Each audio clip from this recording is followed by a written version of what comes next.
오늘의 사연 지금 바로 시작해 볼게요. 안녕하세요. 올해로 40대 초반인 호라비입니다. 아내와는 사별했습니다. 젊은 나이에 저보다 먼저 떠난 아내가 참 원망스러울 때도 있었습니다.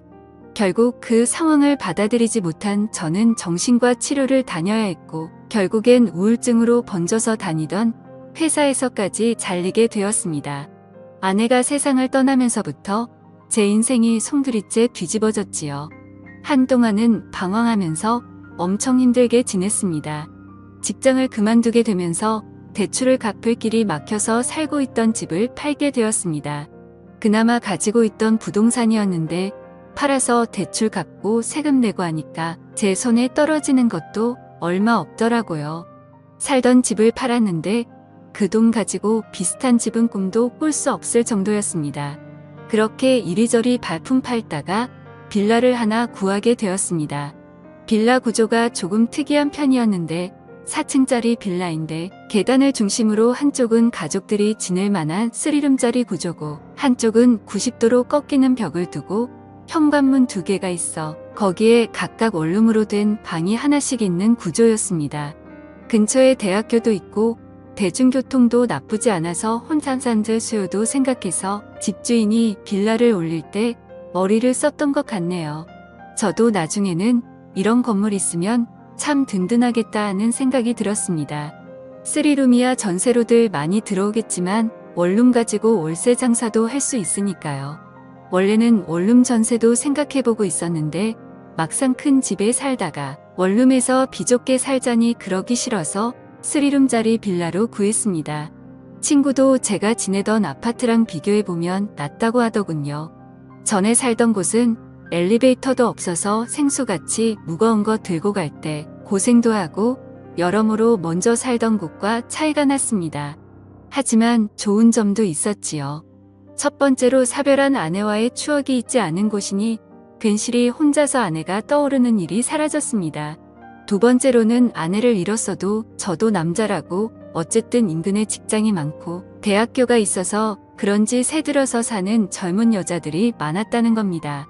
대부분이 대학생이나 사회초년생인 직장인들이었기에 사실 40살 먹은 호라비인 저와 엮일 일은 없었지요.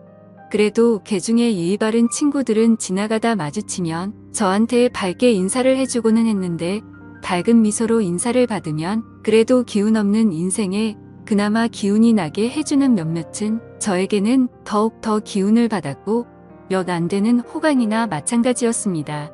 개중에는 말도 트고 꽤나 친한 사이까지 되는 사람도 덜어 있었지만 아무래도 원룸 특성상 거주 목적으로 온다기보다 잠깐 거쳐가는 사람들이 더 많았으니 정이 들어도 금방 이별을 하게 되더라고요.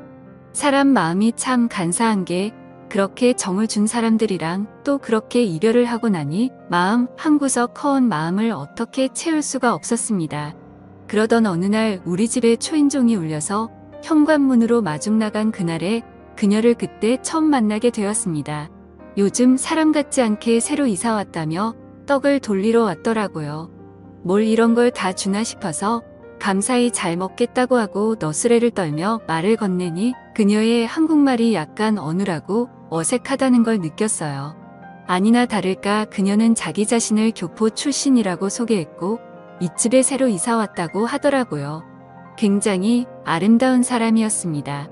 같은 한국인인데도 나고 자란 나라가 다르면 인상이나 분위기도 바뀌는가 싶었어요. 나이는 저보다 조금 어려 보이지만 제 또래처럼 보였는데 두껍게 말린 웨이브에 머리카락 한 올 한 올이 눈에 들어올 만큼 건강하고 풍성한 머릿결을 가지고 있었습니다. 피부도 살짝 햇빛에 그을린 듯 까무잡잡해 보였는데 그래서 그런가 새빨갛게 칠한 입술과 웃을 때 보이는 가지런한 하얀 이빨이 유난히도 눈에 들어오더라고요. 화장하는 방법도 어렴풋이 한국 여자들하고는 많이 달라 보였고 한국인이지만 이국적이다라는 느낌을 받았어요. 아무튼 이래저래 인사를 나누는데 외국에서 와서 그런지 제잘제잘 본인의 이야기를 열심히 하더라고요. 손짓 발짓 섞어가며 어눌한 한국말로 이야기를 해주는데 그녀의 사연도 저 못지 않았습니다. 그녀는 어릴 적에 입양이 되었고 외국인 부모님 손에 자랐답니다. 그리고 한국인 남편을 만나게 되어 결혼을 했는데 남편은 불의의 사고로 미국에서 명을 달리했다고 합니다. 그런데 남편이 버릇처럼 한국이란 나라는 정말 좋은 나라라고 했다며 기회가 되면 한국에서 살아보자고 종종 이야기를 하곤 했었다고 하네요. 그녀도 저처럼 남편을 잃고 방황하다가 마음 추스르고 남편과의 약속을 지키러 혼자서 무작정 한국으로 왔다고 하는 겁니다. 원래는 한국말을 거의 못했는데 한국인 남편과 결혼 생활을 하면서 지금 정도의 수준까지 익히게 되었다고 하더라고요. 문 앞에서 대화가 어쩌다 보니 엄청 길어지게 되어서 집안이 정리가 안 되어 있긴 하지만 들어와서 차라도 한잔하겠냐고 물어봤어요. 그런데 그녀가 살짝 경계하는 표정을 짓더니 아직 이웃들한테 다 인사도 끝나지 않았고 시간이 나면 들리겠다 말하고 자리를 떠났습니다. 나중에 정식으로 꼭 좀 초대해달라고 하고 제 시야에서 사라지는데 오랜만에 나눈 또래 여자와의 대화라 그런지 그날 이후로 계속 그녀가 떠오르더라고요. 괜히 윗집에서 소음이 들리면 신경 쓰이고 참견하고 싶고 그녀와 가까워지고 싶다는 생각이 들었습니다. 아무래도 공동주택이다 보니 윗집에서 수도를 쓰고 있으면 물이 내려가는 소리가 들리더라고요. 그래서 그녀와 가까워지고 싶다는 생각이 들었습니다. 물이 내려가는 소리가 들리니 뭘 하는지 대충 예상이 갔거든요. 그렇게 저도 모르게 윗집에 누군가 살고 있는 소음에 신경 쓰며 지내니 왠지 모르게 한 집에서 같이 지내는 것 같다는 생각이 들었습니다. 같은 빌라에 사는 원룸 사는 대학생들이나 직장인들 중 개중에 친화력이 좋은 친구들은 뒤로하고 보통은 나이 차가 나는 데다가 아저씨 혼자 살기 때문에 저를 좀 불편해하는 기색이 많았거든요. 그리고 1층과 2층에 사는 애 딸린 신혼부부들은 저한테 신경 쓸 겨를도 없어 보였고요. 그런데 유독 그녀만이 반갑게 인사를 해주고 마주칠 때마다 웃는 얼굴로 대해주는 그녀가 너무 좋아지기 시작했습니다. 아무튼 그날도 위층에서 나는 그녀의 생활소음을 들으면서 집에서 휴식을 취하고 있는데 복도 끝에서 쩌렁쩌렁하게 집주인 아줌마의 목소리가 울리더군요. 그리고 이어서 그녀의 당황한 듯한 목소리가 들려왔습니다. 윗집에서 나는 발자국 소리에도 귀 기울이는 제가 그녀의 당황한 목소리를 그냥 지나칠 수는 없었지요. 그녀의 목소리가 들려왔습니다. 그래서 현관문을 열고 나가 무슨 이야기를 하고 있는지 들어봤더니 집주인이 그녀에게 음식물 쓰레기 분리수거를 하나도 안 할 수가 있냐고 하면서 잔소리를 하고 있더라고요. 살짝 문을 열어서 집 밖으로 나가서 은근슬쩍 집에 들어가는 척을 하다가 윗집에서 난 소리에 이끌려 궁금해서 참견하러 온 사람처럼 윗집 계단까지 따라 올라가 무슨 일이냐고 물어봤습니다. 집주인 아줌마는 짜증이 가득 나서는 요즘 일반 쓰레기에서 음식 섞는 냄새가 너무 많이 나서 보니 이 집에서 음식물 쓰레기를 일반 쓰레기에 버리고 있었다고 하면서 저한테 하소연을 하더라고요. 제가 그녀 대신에 한국에서는 살아본 적이 없어서 분리수거 같은 게 어려울 수도 있지 않겠냐고 설명해주고 그녀가 앞으로 공동생활하면서 지켜야 할 부분들은 제가 잘 알려주겠다고 말하고 집주인을 달래줬습니다. 집주인 아줌마가 이내 화가 누그러져서 그녀에게는 앞으로 조심 좀 해달라고 말하고는 자리를 떠나갔어요. 그녀를 위기에서 구해줬으니 그녀에게 저는 백마탄 왕자님처럼 보이지 않았을까 싶어서 괜히 그녀 앞에서 나 어떠냐는 식으로 웃어 보이고 있었습니다. 그런데 항상 얼굴에 떠나지 않는 미소가 매력이었던 그녀가 굉장히 풀이 죽은 표정을 하고 있더라고요. 그녀는 그저 남편이 태어나고 자란 나라에서 좀 더 남편을 추억하고 싶어서 왔을 뿐인데 남편 말처럼 사람들이 친절하지도 않고 자기는 매일같이 실수투성이라고 하면서 자기를 자책하더라고요. 그런 그녀를 달래주고 앞으로 애매한 것들은 하겠다고 생각하고 저한테 먼저 물어보라고 말했습니다. 제가 하나부터 10까지 다 알려주겠다고요. 그녀는 허리를 숙여 넙죽 인사하면서 고마움을 표현했습니다. 그리고 그날로부터 2주가 지난 수요일이었습니다. 일 마치고 집으로 돌아가는데 계단 근처에서 비릿한 악취가 진동을 하더라고요.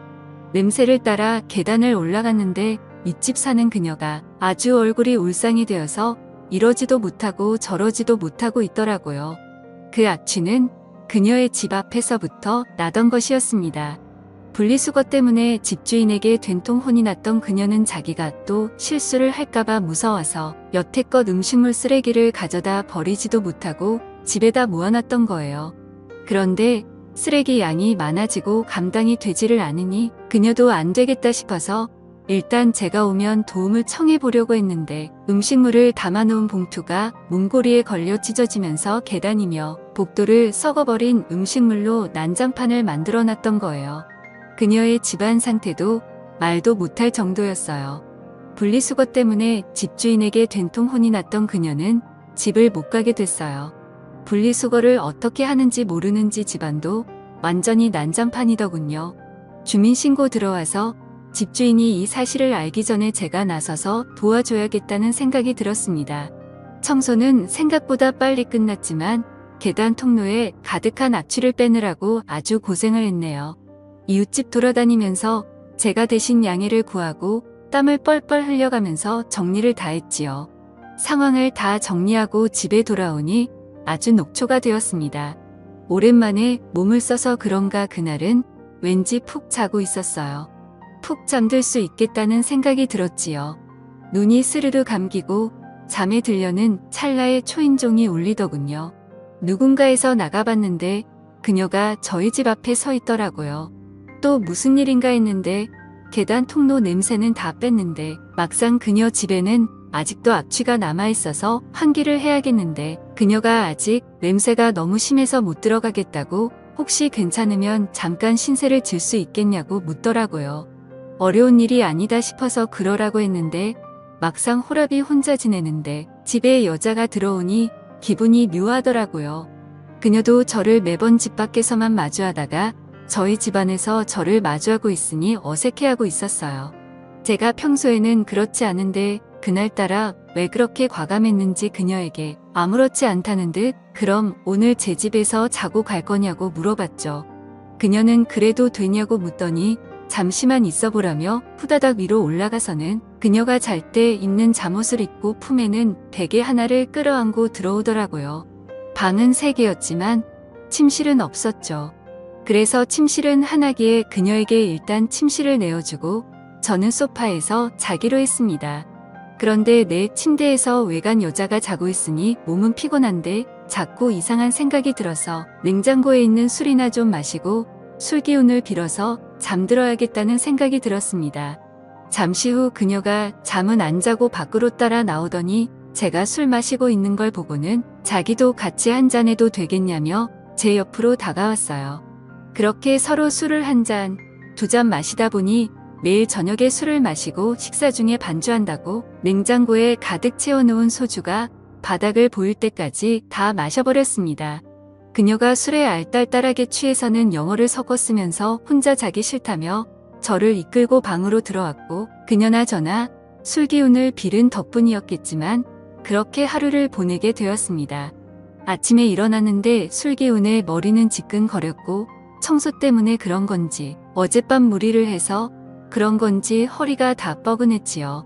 제가 일어났을 때 그녀는 아직도 잠들어 있는 상황이었는데 오랜만에 제 옆자리에 다른 사람이 누워있는 걸 보니 그동안의 외로움이 사라지는 것 같았습니다. 조용히 자리에서 일어나 저는 출근을 했어요. 회사에서도 전날 그녀와 있던 일이 꿈만 같았고 술기운과 섞여 있던 그녀와의 장면들을 하나하나씩 되새기기 시작했지요. 속으로 웃음이 다 나더라고요. 아내가 떠난 뒤로는 제 인생에 또 이런 날들이 있을까 싶었는데 그 일이 현실이 되었으니 말입니다. 퇴근을 하고 돌아왔는데 그녀가 어제 입고 있던 잠옷 차림 그대로 이제 왔냐고 저를 반겨줬습니다. 달려와서 제 품에 와락 안기는데 잊고 지냈던 지난 날이 스쳐 지나가더군요. 그런데 신기한 건 그녀 또한 그랬다는 겁니다.